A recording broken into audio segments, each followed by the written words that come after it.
must go back. No. Oh.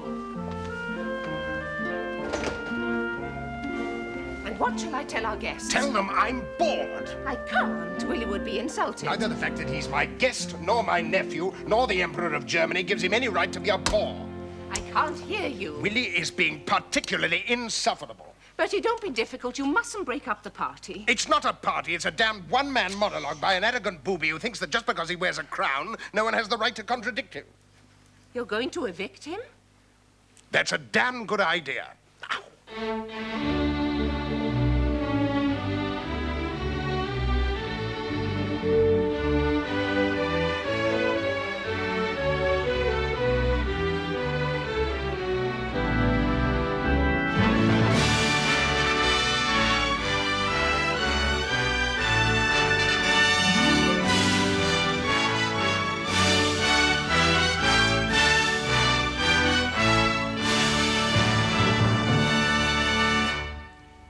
You see, my friends, I have made a most thorough study of the whole matter. And though the British Empire may be the largest the world has ever known, it is also the most inefficient. You allow your dominions far too much individual freedom. With all due respect, sir. That is because they are dominions and not colonies, sir. Exactly. That is a situation which I would not tolerate. But then your king, my uncle, is in the hands of his government officials, when in fact they should receive their orders directly from him. It is the democratic system, sir. It is madness, Lord Esher. Democracy is only one step from anarchy. Please, please. I hope we haven't missed anything interesting. His Majesty was just explaining to us the reasons for our lack of preparedness at the start of the South African War, ma'am. Ah, it's perfectly simple. We didn't expect to have to fight. Very true, Aunt Alex. The British never expect to have to fight. Their army is chronically unprepared for wars, and it should not engage in them. Yet it contrives to win them, sir. Only through the inability to accept the logicality of defeat. The logicality of defeat? Fisher's a naval man, Willie. The only logic he understands is a torpedo. Still, I didn't quite understand myself what you meant. Well, take your war in South Africa. The Boers had beaten you in the first 6 months. Ah, yes, but you see, we didn't accept that. Precisely. And fortunately for you, I devised my strategic plan. What plan was that? The plan of campaign that your armies followed in South Africa. I sent it to you and General Roberts. Let me see. I seem to remember that Roberts considered your advice impractical.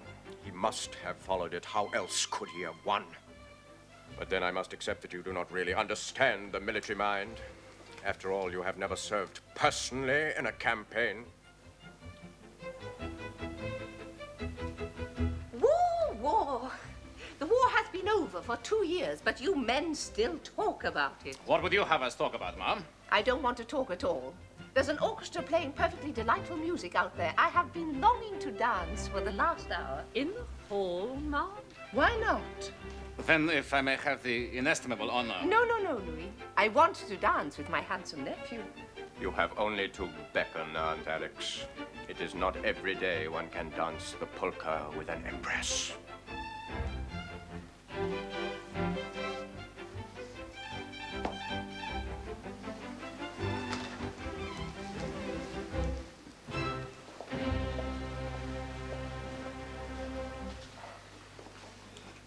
I've just realized something, Reggie.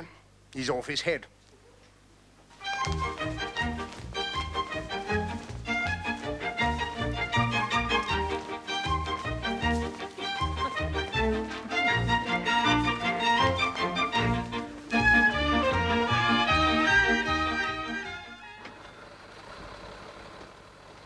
Thank God he's gone. You mustn't say that. I can't help it. I know, but you mustn't say it. Oh, hang it all, Alex. Why does he invite himself here if he only sets out to be unpleasant? I don't think he means to. He admires you, wants you to like him, but he's jealous too. You always make him feel second best. Funny, I used to envy him. He was so young when he became Kaiser. There was so much he could have done. Now I'm sorry for his country. Well, let's get some fresh air and forget all about him. Would you like to go for a walk? But I was thinking of a round of golf. Good. Charlotte and I will come too. Come along, Charlotte. Come and change. No, it will do you lovely. You fancy a round, Louis? I'm delighted, sir. Good. Well, let's get out there quick before they ruin the course.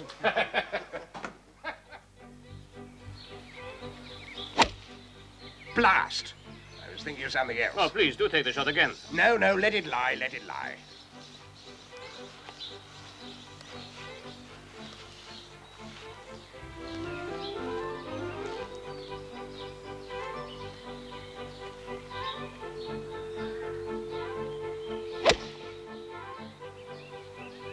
Good shot.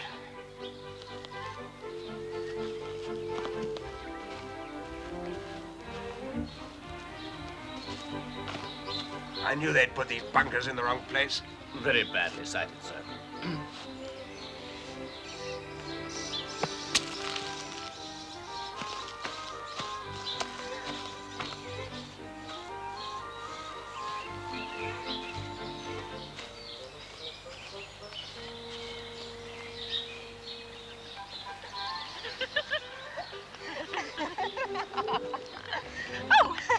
What the devil?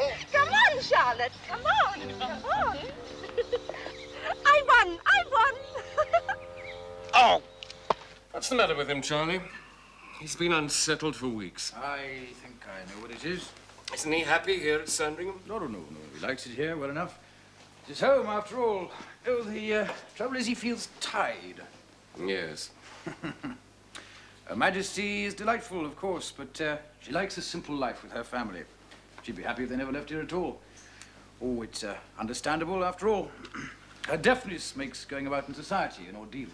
And he always gives her own way down here. That, my dear Reggie, is the price the king has always paid for a certain measure of freedom outside. A certain measure. And now he's chafing to get away again. I think he feels cut off from everything down here. I see. You're a bad loser. Loser? I got my ball into the hole first every time. That is not the object of the game. Nonsense. Well, if you won't believe me, will you listen to the Marquis de Sovereign? The winner of the game, ma'am, is not the one who gets the little ball into the little hole first, but the one who takes the least number of shots. Thank you. How ridiculous. I think my way is much more fun, don't you, Charlotte? Certainly faster, ma'am. That is undeniable. But I don't want you to sulk, Bertie. We'll play it your way after lunch. I'm afraid not, my dear. I have to run up to London for a few days. To London? That's very sudden. The Prime Minister wishes to see me. And why didn't Mr. Balfour mention it when he was down here? It is a matter requiring His Majesty's presence, ma'am, in case a Privy Council has to be called. Well, I hope you don't expect me to go with you. I cannot abide London out of season. Oh, naturally, my dear. I shall miss you, of course. But if you don't wish to accompany me, I shall not insist upon it. It's absolutely true. What was the bet? £500. And for that, Charlie B. wagered he'd walk stark naked at 12 o'clock midday from Hyde Park Corner to Piccadilly Circus. Broad daylight. Well, of course we had to take him up on it. I mean, didn't think even Beresford had the nerve to do that. But he won his bet, though. How? He hired a hansom cab, and he cut the bottom out of it. Then he got in, took off his clothes, then had to drive at walking pace down Piccadilly. All you could see was a pair of bare legs and knees plodding along underneath. He deserved to win. Well, it was typical Beresford cheating on his friends. Are you a gambler, Sir Ernest? All financiers are to some extent gamblers. That's a very cautious answer. Well, shall we say then, I have to be so very short of the odds that it holds little excitement for me. Now you see why I asked him to take care of my financial affairs. It was an honor, sir. It certainly left Your Majesty free to attend to other things. Yes, that was the theory. And Castle here's carried out his part admirably. I am free to fulfill my duties. But what duties am I allowed to fulfill? Merely empty ceremony. I ride first in the parade. The monarch is much more than that, sir. So I used to believe. And for a time, I really thought I could be of use, that the government would listen to my advice. Well, surely they do. You cannot advise where you are not given the information. Important issues are already decided before I even get to hear of them. Well, how can that be, sir? You are the king. Well, what's that? It's only a rubber stamp these days. My father believed that the monarch had a right to be consulted. Now, it's not just vanity. It ensures that there is one continuous, unbiased advisor, whichever government happens to be in power. Hear, hear. I tell you, I'm being forced constantly to accept decisions of which I do not approve. My advice should be listened to. I agree with you entirely, sir, in principle. However, a head-on clash with your ministers would leave them with no alternative but to resign. The Foreign Secretary is always threatening to do that anyway. Now, a case in point. This present government agreed with me that we should forge links with Europe, yes? Yes, sir. Yet they botched the German alliance, which I set up, and are taking no measures to lessen the aggression shown to us by France and Russia. Perhaps they are being too cautious, sir, but there is no other way. We have to overcome centuries of distrust. We are not merely unpopular, we are detested abroad, sir. Well, they could surely find some new avenue of approach. Couldn't you suggest one, sir? After all, you have a unique knowledge of European affairs. Speaking as a foreigner, I know that people on the continent consider your majesty, and not your government, as representing the views of this country. Exactly, Louis. Well, I had to watch impotently all the time I was Prince of Wales. I refused to sit by and do nothing now that I'm king.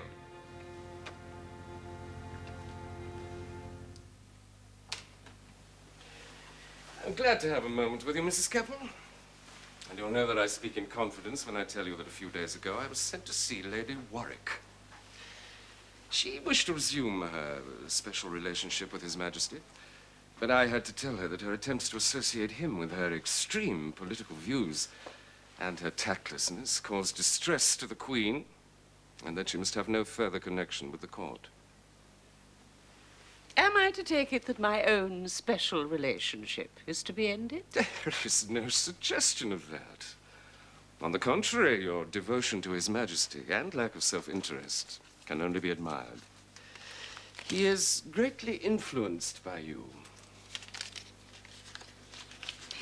What do you wish me to do? The king is restless. We've all seen it. Impatient with his government, he's in a mood to do something rash. I know. For his own sake, any confrontation with his ministers must be avoided. Now, if there was any way you could make him understand that, I think he would listen to you. Thank you, Lord Isha. I will do what I can. All set up, is it? Good. Come along, partner.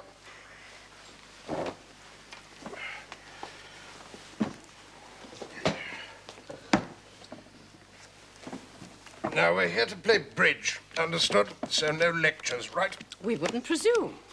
Oh, wouldn't you? I've already had one from Ernest here. Keep the peace at all costs. It's not such a bad idea. Oh, so I'm supposed to just knuckle under, am I, to Balfour and Lansdowne and all the rest? Do nothing, is that it? Well, you're so good at handling people. I would have thought that you would have found a way to do what you wanted without antagonizing anyone. All right, Alice, just concentrate on the game. And remember, we're up against two of the foxiest players in England. Oh! Then God save the king. And preserve Alice Keppel.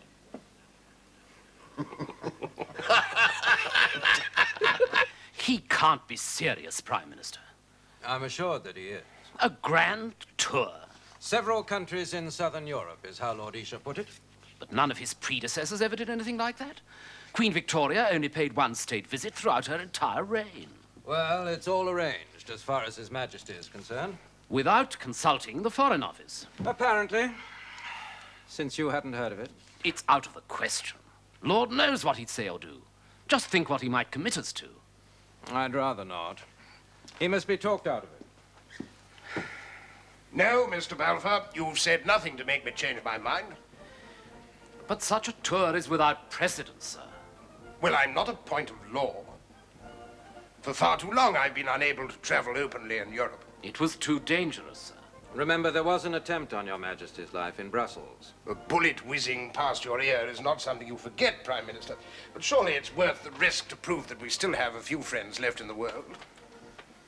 That could be very valuable. Where precisely had you thought of going, sir? Well, precisely, Mr. Belfer, I'm not sure. I promised the Portuguese ambassador to Sovereign that I'd visit his country. Then I thought I'd go to Gibraltar, perhaps cruise a little, and maybe call in somewhere in Italy. And that is all, sir? Look, I say, do sit down, gentlemen. Well, I suppose I could ask the Foreign Office to look into the feasibility of it. Well, you would ask whoever you like, but I'm going next month. But that's impossible, sir. There will be all the arrangements to make. I shall make my own as I go along. It gives us very little time. For what? To prepare subjects for your majesty to discuss. If you insist on going, sir, I must also insist that you take a representative of the government with you. Oh, very well. I'll take Charles Harding from the Foreign Office. But he's only an under-secretary. Well, I don't need the president of the council. I'm not going to sign anything. I'm only going visiting. Why? Why am I not to go with you? All the arrangements have been made. Without telling me? It had to be kept secret. There is an element of danger involved. All the more reason why I should be with you. You're taking everyone else. Only Ponsonby and a few others. Now, I'm sorry, my dear. I have a lot to do. It's quite out of the question. Come along, Fritz. George, speak to your mother. Oh. You see how I'm treated. And it's not the first time. He won't share things with me. He genuinely feels that the trip would be too strenuous for you, Mother dear. Nonsense. I'm as fit as a fiddle. Why, he puffs and blows all the time. Now, don't upset yourself. I know what it is. He was supposed to go with me to Denmark. He has never liked it. Anything to get out of visiting my father. Oh, I don't think it could be that. And why else would he choose to leave now? And why won't he tell me exactly where he's going? He hasn't told anyone. Why does it all have to be so secret? So, now we know. The king has hoodwinked us. He informed us that he intended visiting Portugal and Gibraltar and Italy. Then we heard he'd ordered battleships to Algiers to salute the visiting French president. And now he proposes a state visit to Paris. That was clearly the intention all along. The other countries were merely... oh, please. Merely a blind. Well, I feel I must point out that the king's visit to the Pope was very favorably received. That he has cemented a friendship with King Victor Emmanuel. We have always had friendly relationships with Italy. France is a totally different matter. And the salute by the battleships was greatly appreciated. I mean, President Loubet himself invited the king to Paris. Well, he couldn't do anything else. It was completely calculated. Our embassy in Paris has reported on the state of public opinion there. There is still violent hatred for Britain because of the Boer War. The French government is alarmed at the very prospect of this visit. They have warned us that their police cannot guarantee the king's safety. Then what is to be done? Well, clearly, His Majesty must be persuaded to cancel his visit. He's already on his way.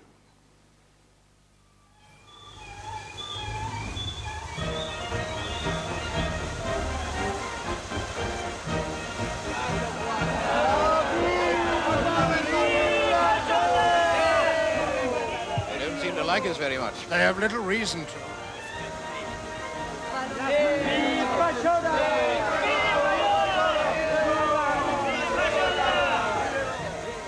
Votre Majesté, c'est avec une joie inexprimable que je vous accueille en France. Monsieur le Président, je vous assure que votre joie ne peut égaler le plaisir que j'éprouve à me trouver une fois de plus dans votre charmant pays.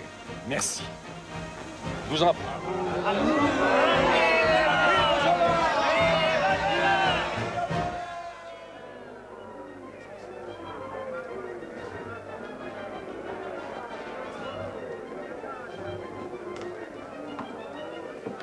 How do you think it's gone so far?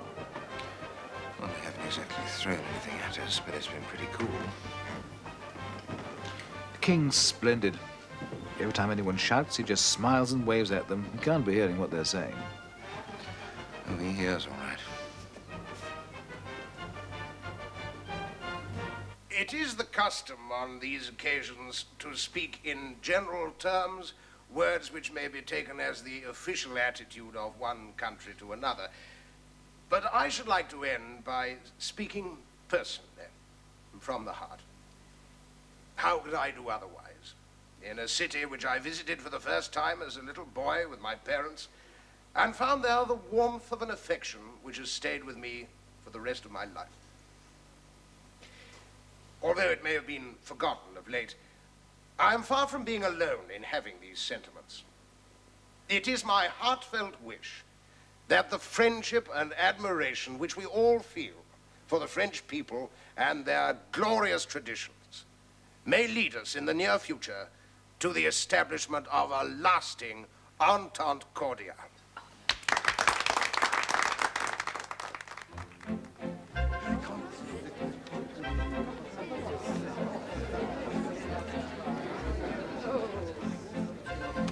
Well, what do you think of the play, Harding? Delightful, sir, but very light. Aha, yeah. Oh, there's someone I know. Sir. Excuse me, sir, but the police say we must not mix with the crowd. Do they indeed?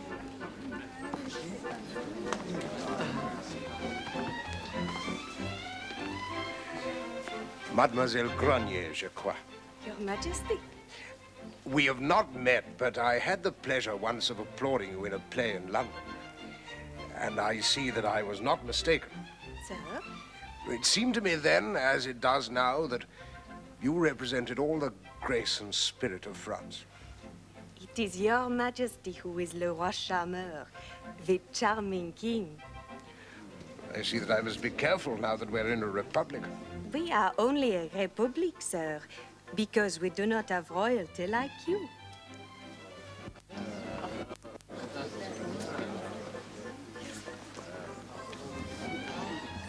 Thank you, my dear.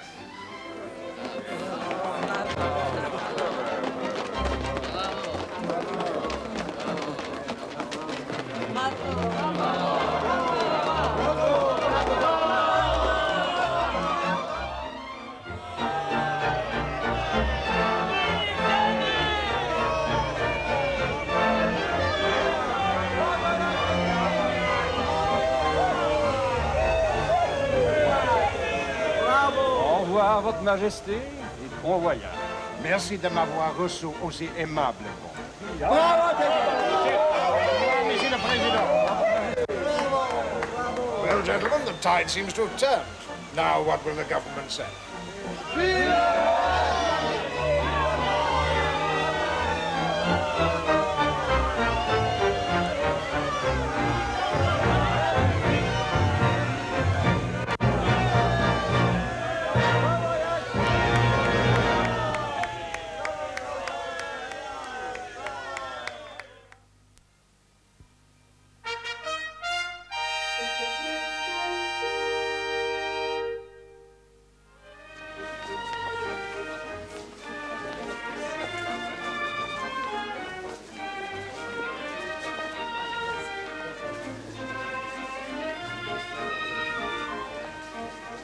Not another woman who can hold a candle to your mother.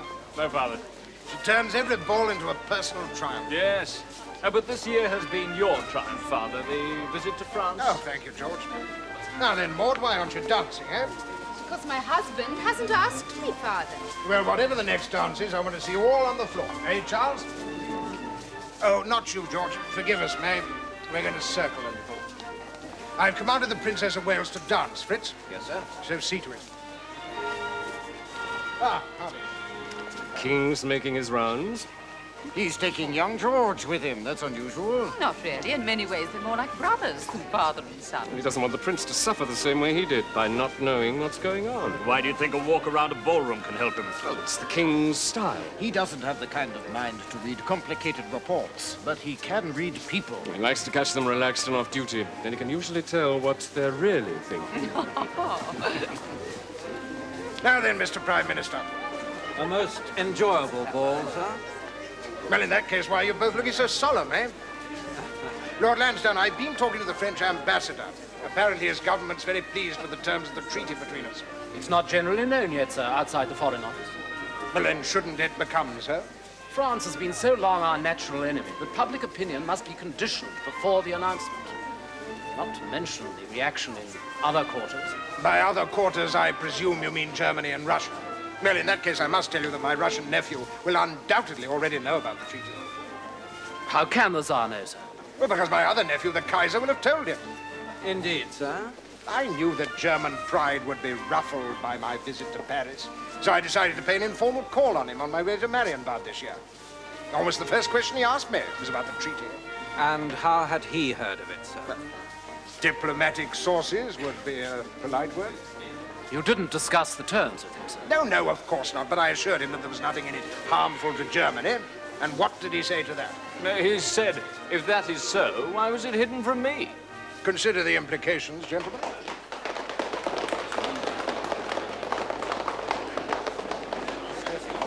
Thank you, my dear Louis. Thank you, ma'am. It's a very great honor. Oh. May I have the pleasure of the next dance, Mother dear? Thank you, Georgie, but my next partner is already decided. Ah, here he comes, Admiral Jack. I promised to dance with him, only on condition that he doesn't make me laugh too much. And I won't dance with him at all, unless he promises not to send my son on any more long trips. His Royal Highness is a first-class serving officer, ma'am.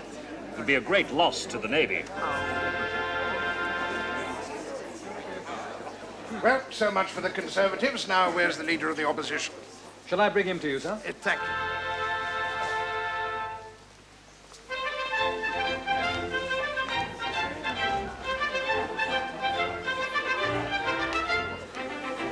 Sir Henry Campbell Bannerman. Ah, Sir Henry. Thank you, Harding. I'm sorry I didn't see more of you at Marienbad this year. I was disappointed myself, sir. Do you think the waters did you any good? You don't seem to have lost much weight. Oh, I've noticed that most people seem to put it on again quite quickly, sir. Yes, very true. Every year I tell my valet to have my suits taken in. He never bothers. And a month later they all fit.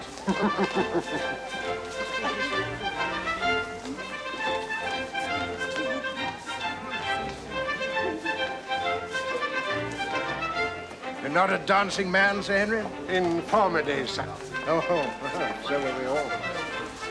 No, I returned early from Marienbad because I'm concerned about this trouble in the Midlands. A direct result of the government's policy, sir. But I trust the Liberal Party isn't going to encourage these demonstrations. It's a short step, you know, between violent protest and revolution. It's one that my party would never take, sir.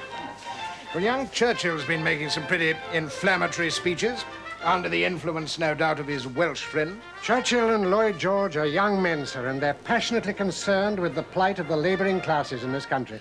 No, they're not alone. But don't let them trap you into making promises that your party's unable to keep after the next election. Do you predict we're going to win, sir? It was merely an observation, Sir Henry. Now, these are times of change, both nationally and internationally. It's easy to be radical. What this country needs is men of common sense and moderation. I shall bear that in mind, sir.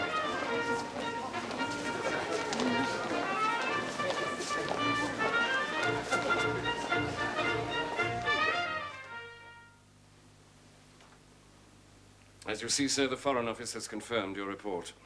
The Kaiser sees our natural desire for friendship with other countries as an attempt to encircle him. Yes, well, I told Lansdowne that months ago. He has ordered an immediate expansion of the German Navy.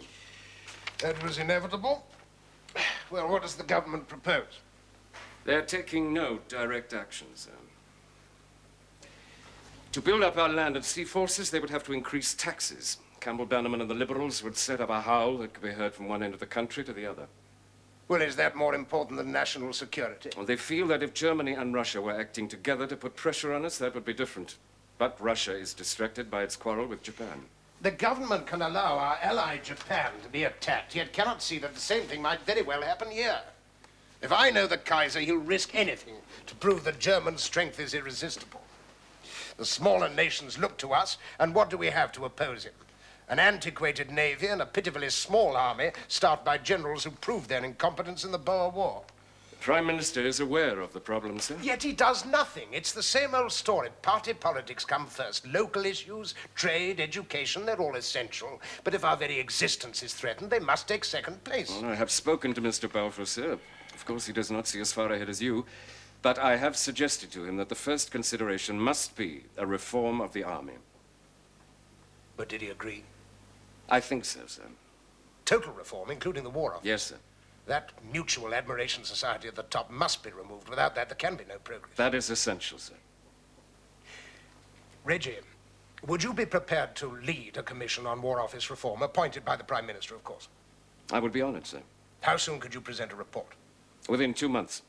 But for them to have a chance of being accepted, it would have to be known that our recommendations had Your Majesty's complete backing. Good. You shall have it. Go on, Caesar. I've told the servants we're not to be disturbed, so if you want a drink, help yourself. Thank you, sir.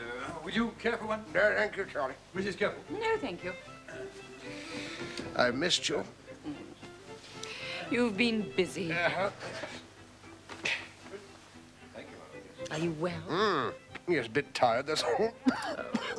Yes, I know, and I smoke too much. I mean, why did you want me to see Jackie Fisher? He's being so outspoken, so critical of the Admiralty, that unless somebody advises him, he could be in a lot of trouble. You are the only person that he will listen to. It could be the Admiralty that's in trouble. Give us a couple of minutes, will you?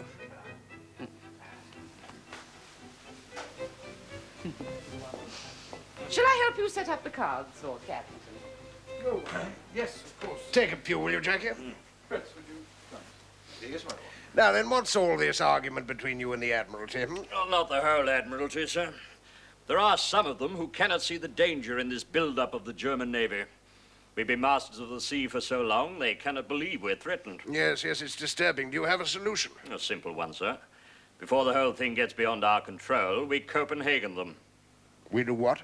Steam the home fleet up the North Sea, swoop in on Kiel, and smash the German Navy at its base. Without warning? A surprise attack, sir. It would solve the problem. Well, it's barbarous. I take it you're joking. Not entirely, sir. Well, for God's sake, Jackie, mind who you mention it to. I'd like to see my nephew's face if he heard. Well, do you have any other solutions apart from blowing up the German High Command? Anything practical? Well, there is only one other way, sir. The government won't give us any more money for the Navy, so we must make more efficient use of what we have. We must reorganize Naval Command. Yes, agreed. We need an efficient reserve fleet. Now, we can find the personnel by scrapping all out-of-date warships that are kept just for showing the flag.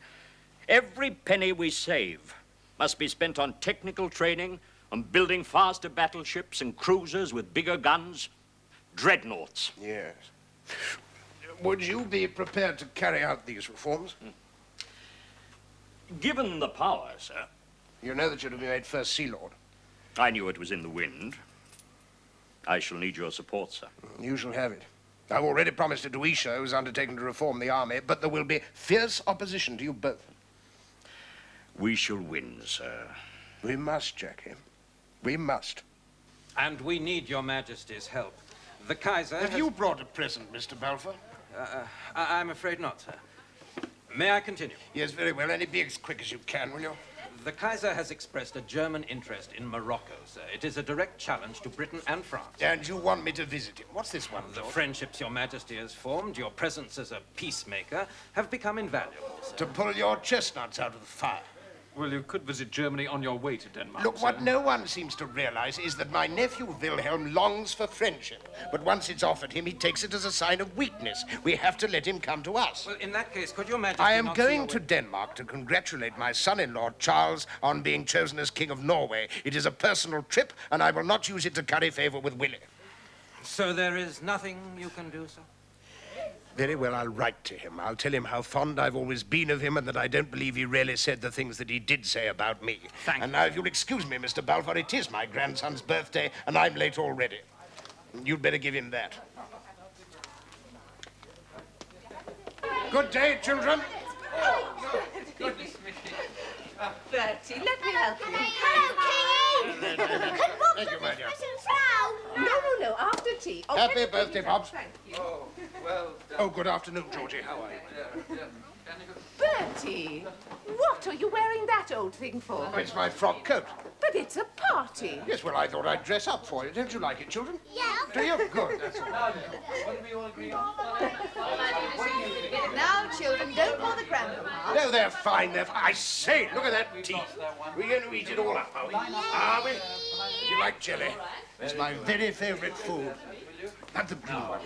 You spoiled them. Not a bit, not a bit. Well, I say. Mr. Balfour, how lovely to see you. I only came to pay my respects, Mum. Huh? Oh, thank you. Are you any good at playing charades? Not very good, ma'am. What a pity. I hoped you could help us. We've run out of ideas, but you'll stay to tea, I insist. I shall be delighted. Good. Afterwards, we're going to play Hunt the Slipper and Rounders. I'm sure you're much better at these. Children, what are you doing? Oh, Papa. Bertie, what on earth are you doing? Playing races. But your trousers, Papa. It's only butter. How do you do it? I want to see. Shall we show them? Yes. Right. Get set, children.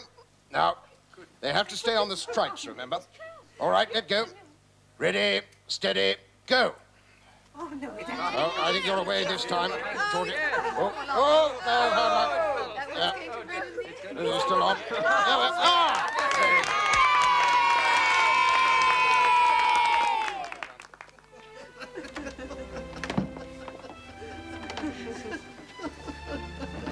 I wish I could have seen it. That's the kind of grandson to have. I think Georgie and May were shocked. They say that we spoil them, Papa. Why not? Spoil them while you can. When they grow up, you never see them again. I'm sure Nicholas is devoted to you, Minnie. Dutiful, no more than that. As Tsar, he has so many things to attend to. It's not that, Papa. It is Alecky who stops me from seeing him and the children. She was such a charming girl, so beautiful and gentle. Not now. She's cold. Beautiful, but cold. And ruled by unscrupulous men. It's a splendid opportunity, Fritz. I can establish good relations again with the Tsar through his mother. So with due respect, the Dowager Empress has very little influence over her son anymore. She knows his ministers, Stolypin and the rest, the ones we should approach. If a meeting could be arranged, I'm sure he'll listen to me. Bertie. Hello, Papa. Minnie. What were you whispering about? I was asking Fritz not to say how badly I'd done on the golf course today. Oh, you shouldn't play at all with your chest. Well, I'll give up when I'm your age, Papa. Hello, Maud, my darling. 86. It's not bad. No. Is it true you nearly married Queen Victoria, Grandfather? Oh, I had hopes, but I was never really in the running. No prospects, nothing to offer. Strange when you think of it. Now, one son is king of Greece, two of my daughters are empresses, my grandson Charles is to be king of Norway, and I'm related to most of the crowned heads in Europe. You could say our family has done very well. Absolutely. It might be better if we had all stayed here in Denmark. Why do you say that, Minnie? What life have we had? Look at my husband, Sasha. All the years as Tsar, he lived in fear of being assassinated like his father. Forgive me, Minnie, but that was his fault. Bertie. No, I'm sorry, I must say it. I tried to warn Sasha, you know I did. If he'd continued with the reforms begun by his father, the extremists would have no power in Russia today. But he tried to crush them. What should he have done? Given in? Letting your people have a share in the government of their own country is not giving in. It is a natural process. We must accept it. The day of the kings is nearly over, they say. In future, we'll all be replaced by elected presidents. Oh, I can't believe it'll happen. A president, once elected, has barely time to learn the needs of his country before he's replaced by another. A king, on the other hand, dedicates the whole of his life to the job. If we work closely and honestly with our governments, if we allow our people to know us and trust us, then we are their surest protection, their only promise of stability. And that's what Nicky must understand. I wish you could speak to him, Bertie. So do I. Someone has to. Our country is torn with unrest after this disastrous war with Japan. Now's his chance to give the Russian people a constitution, more freedom under the law. He will not. But he must before it's too late. Oh, he knows what he should do, but he's afraid to be thought weak by his wife and his German cousin. Willie, he's a dangerous fool. Nicky must be kept away from him. Minnie, I've been meaning to speak to you for some time. I think Nicky and I should meet as soon as we can. Oh, yes, Bertie. Now, you're in touch with Isfolsky and Stolypin. Why don't you have a word with them unofficially?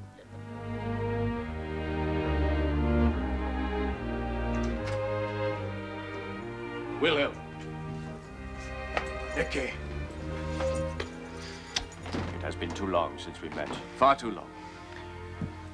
time has not been good to you. Would you leave us, please, gentlemen?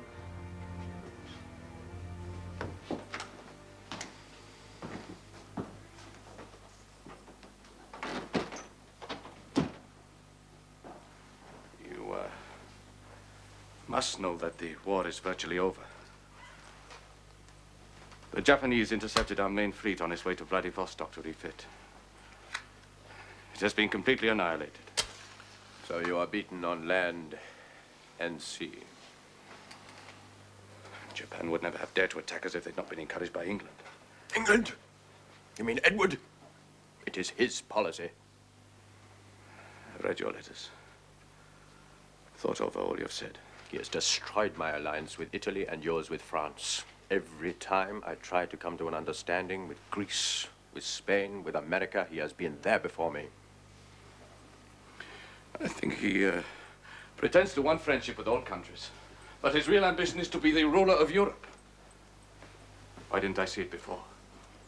Because you have been blind, like I was for so long.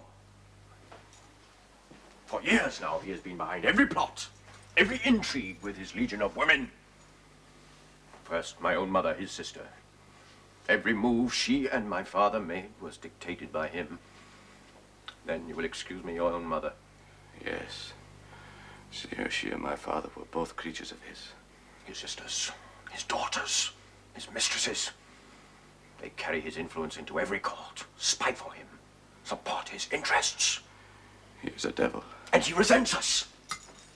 He still thinks that he is the uncle and we should be little children, eager for his praise, taking his orders. What can we do? Russia and Germany must be allowed to claim their true place in the world. Neither of us are in a position to go to war. Not yet. But if we made a firm treaty of alliance, our combined powers would force Italy and France to join us, isolating Britain. Yes. But the British might protest. They might attack us straight away. They are in no position to attack. The British government is collapsing. There will soon be another one, a pacifist government, led by an old man, Campbell Bannerman. Uncle Bertie will have no one to support him.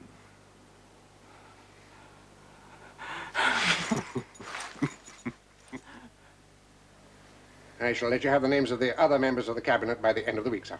It's a very able list, Sir Henry. I believe it contains a fair sprinkling of moderates. It was when they heard of your Majesty's views that they agreed to serve under me. Yes, well, you need them to keep your two young radicals in order. Perhaps so, sir. There is just one other question. Let me. Thank you. I'm sure of your ability to lead the House of Commons, but are you sure your health's up to it? I know there have been doubts, sir. People say Campbell Bannerman's too old, he hasn't the stamina. But the Liberals have been out of power for most of the last 30 years. I've waited a long time for this, and I'm determined to lead my party. Well, that's a feeling I understand very well. You shall have my support. I shall need it, sir. Come on, old boy.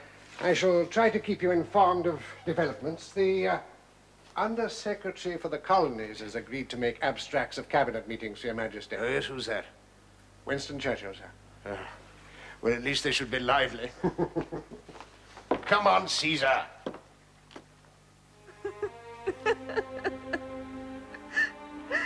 I cannot believe it. I know he was old, but he looked so well when I was last there. It was mercifully quick, Mamma. Yes, yes, for that I'm thankful. Oh, Bertie. Good afternoon, my dear. Hello, maid. George. Well, are you feeling any better? Bertie, why won't you come to Denmark for Papa's funeral? I cannot. Why? Because I have important meetings with the Russian ambassador. I have to persuade Nicky's advisors that this treaty with Germany could be disastrous for him. That is an excuse. It is a necessity. And I must stay to open the new parliament. And quite apart from that, I am not certain that I'm well enough to travel. You will be well enough to go to Biarritz or to Marienbad. I have things to do. Very well. I shan't insist. I know that you will not listen anyway. May, please.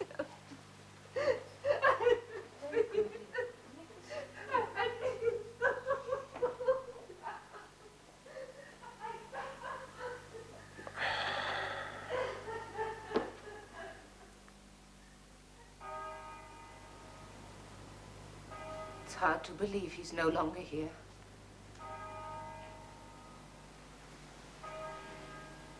I always knew I could come to him. Now there's nowhere for me. Minnie. My son only tolerates me in Russia. My usefulness is over. You cannot know what it is like. But I do. Oh, my children still love me, that's true. But I do not share Bertie's life anymore. You seemed so happy. Happy enough. But it is a remembered happiness. We have grown apart. If only there was somewhere we could live with memories. Nothing else.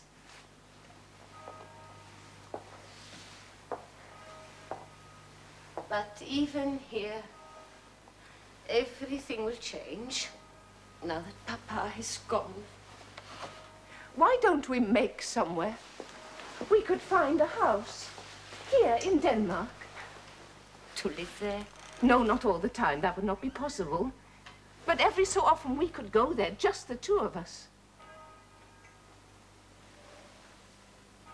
Oh, yes, Alex. We'd tell the world to stay away.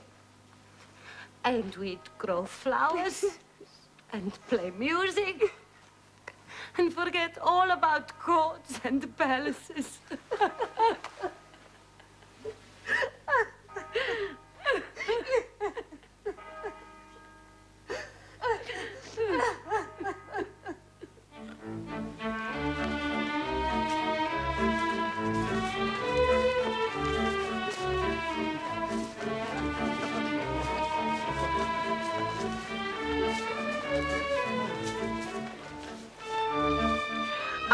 Congratulated you yet, Lord Carrington, on your appointment to the cabinet. Thank you, Mrs. Campbell. Mind you, Charlie, you've got some strange company. Perhaps it's time we had a few working men in the government. I'm not quite sure how to take that, sir. Excuse me. Yes, a resounding victory for Campbell Bannerman. In a way, I wish his majority had been smaller. Why? He might have had to place more reliance on the king. Now he's so safe, he can do as he pleases.